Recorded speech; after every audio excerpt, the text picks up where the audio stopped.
There's a lot of key factors in your personality, and one of the biggest ones is adaptability. They're all the same, they smoking, bang and pop champagne. I'd rather focus on people that want to fight for your business rather than someone with 5 years of experience. I'm staying true though, I'm in the game. I think paid media, organic content, influencer marketing will be more in sync. My veins it, I wanna face it. It all trickles down from the vision to every different department of the business. Welcome to Hears TV. Perfection. Brand is going to be more and more important to stay on top of mind, to get the trust, and also to be different in a way. I like the little.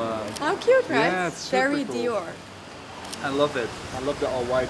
So I'm actually quite nervous because it's the first event that I planned without too much of the guys asking. This week I also did a shoot, like first time that I didn't include Bob too much. It went very well, but I think I spent a little bit too much budget. Yeah, you spent 3 times the budget I did on a half day. So that's my lesson for the shoot. Still, the photos will be so nice. You're artistic. Like the spend, but it's okay. Like look at this. I used to live out west in a collective. I used to, yeah. The whole world is online, right? You can create the most viral post out there. But the moment you start doing the offline stuff that we're trying to do here, it's getting a different kind of visibility. You can either pay 20 influencers to post stuff online or invite them to something fun and they'll post organically for the same reason. And your brand gets known. What's gonna be here?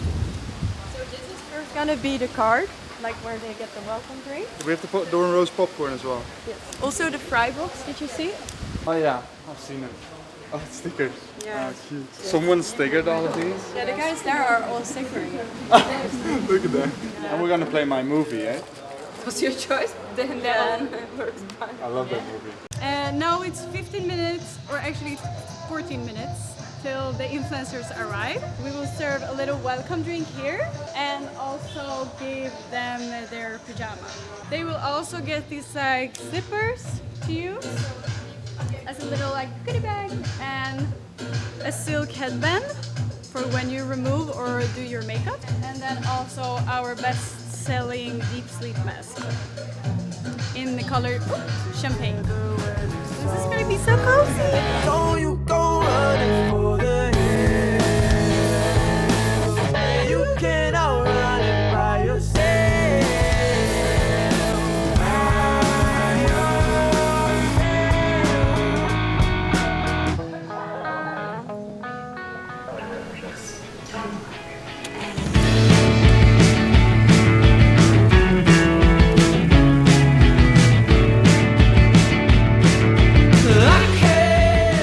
Nice, like calm waves. Nice waves. They break very slow and they're super long, which is nice. Have you surfed a lot? Yeah, I'm the same level as Bob. I've surfed a few times in my life. I wouldn't say I'm pro, but it always takes a little getting used to it.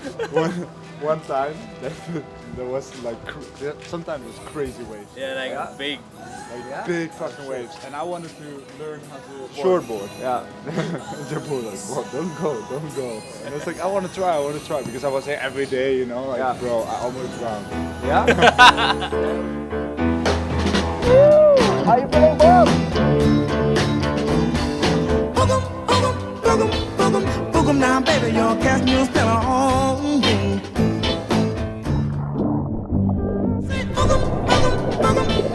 Book 'em now, baby, your cash meal's still on.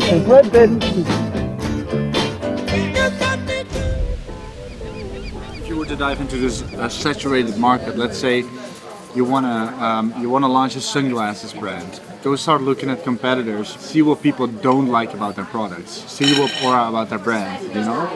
Look at the 3 and 2 star reviews and see where people have criticism. Maybe it's on service, maybe it's on the product, and based off that, try to be different and make your product in a way that it will not have those issues. There was 1 million deep sleep masks in the world, but none of them were diving into the wellness and the silk and into all the features of it. Like, you just have to do it differently. You have to innovate on the category. They have to be one of a kind. And then someone copies you, you're not one of a kind anymore, and then you need to keep iterating and try to stay one of a kind. It's always about what can you offer more compared to competition. What makes a good brand? A really solid standout vision and executing every department of that brand perfectly according to that vision. You can't just add a marketing team to a fashion brand and hope for it to take off. If you don't have a brand vision and a brand story and a community around your brand, then it's not going to work. It all trickles down from the vision into every different department of the business. The story behind your brand needs to be visible on the website, it needs to be visible in your packaging, it needs to be visible in the way you communicate in your ads. And you see that in everything, even in the way we design the website. It's in the way we shoot, because everything is movement with our brand. Our logo is slanted because it's movement, moving through life. Do you guys feel like it's some few key fundamentals every successful e-com business? There's a lot of like data points that are needed, like unit economics, like having the right margins, understanding the right pricing, understanding the right layout of your website. But I would also say there's a lot of key factors in your personality or like in your behavior. And one of the biggest ones is adaptability. Because when I started, I thought I knew everything. I knew exactly how I was gonna advertise and I knew what was working. I didn't know shit. And if you keep being stubborn to your own thoughts on what's working, that's when you fail. You have to be constantly open to change. And that's why adaptability and understanding that you have to continuously change your business in order to be successful is a key factor to success. 100%. Daydream, I fell asleep amid the flowers for a couple of hours on a beautiful day. Daydream. Fantastic. So let's make sure that we have a shot list of what to do on Saturday, like pre-party, or what to do on Sunday morning maybe. But I think it's nice to like review the content and see how we can fill it in. And I think halfway we get creative as well. And I think I'm gonna do that video. Yeah. I think I'll do it. So I'll be waking up and look at myself in the mirror. The video will read POV party guys. Nigga's been dialed since I've been here. I haven't seen the guy out of the office once. Only for food and the gym. That's the only things. And the 5 p.m. paddle sessions with us.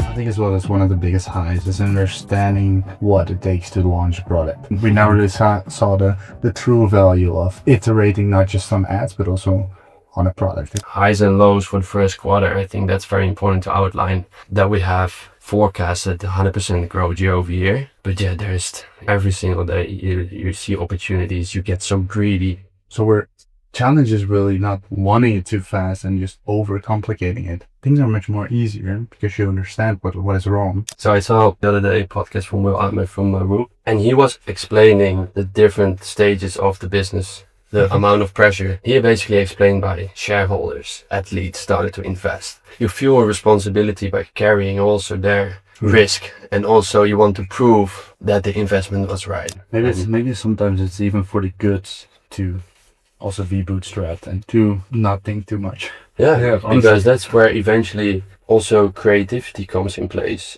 and the kind of feeling of freedom. Okay.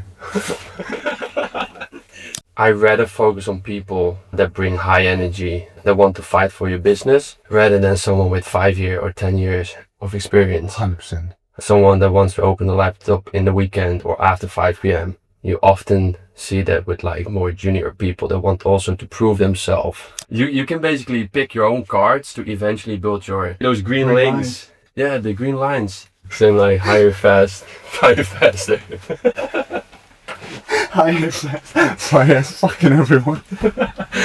Because I'm actually fucking enjoying what I'm doing. If we hit targets day over day and everyone is crushing and the team is aligned, if it would come easy, we wouldn't have that celebration. And also when a win comes too easy, I don't enjoy it too much. Ecom is fucking not fair. You can have like the most beautiful brand.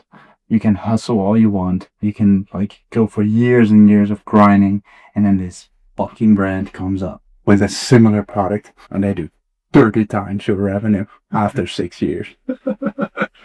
Ecom is not fair.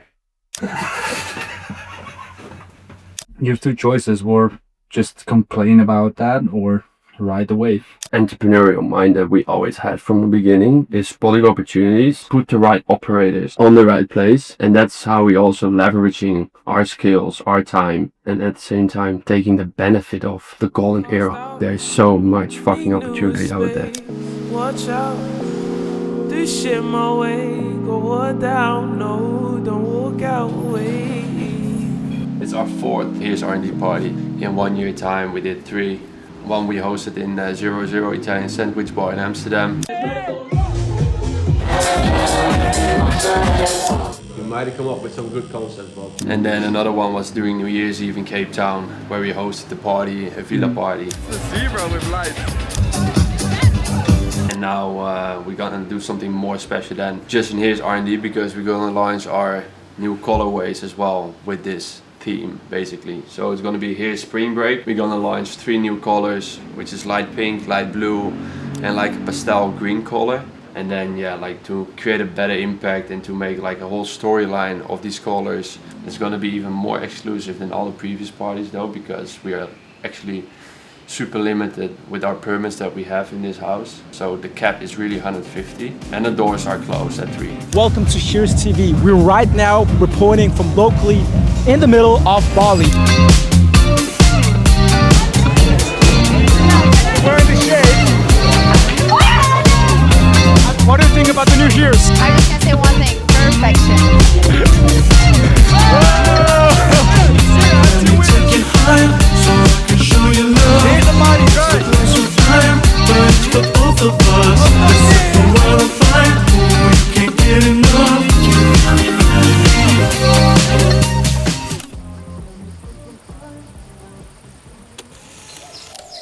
I saw the tweet claiming that in 5 years from now on, especially everything that's moving with AI and everything moving so fast, like people only will recognize the brand marketing. How do you guys see that happening? What the future is going to look like is going to be more merged. The same way as we see storytelling ads working well, we see on channels like WAP where influencers or content creators get paid per view to create organic content that will eventually result in ads. I think that's going to be the future. I think eventually paid media, organic content, influencer marketing will be more in sync and the same kind of content, because also these platforms are awarding you for making ads that people continue to view. Making an ad that people like to see and like to watch is more awarding already compared to something that they directly reply 100%. to or respond to. Brand is getting more and more important. Right now, you can just run a crazy offer on a product. It doesn't even need to be a brand, just a good product, good offer, and like a specific pain point. But that's gonna be gone with AI fast pacing. That's why I was feeling like, you know, like brand is gonna be more and more important to stay on top of mind, to get the trust, and also to be different in a way, because we want to stand out. Of course, we come heavy from performance marketing because that's what makes us money. Funny question then for you, because you've done a huge rebranding, right, with Esther. Is that also with that specific thing in mind that you thought like, hey, you know? 100%. So we started noticing customers weren't really coming for the brand. They were only coming for utility of the products. People would come back when we innovated and produced, you know, the next generation of our product, but they didn't really come back because they thought the brand was super cool. They didn't feel a specific emotion with the brand because there wasn't really a story around the brand.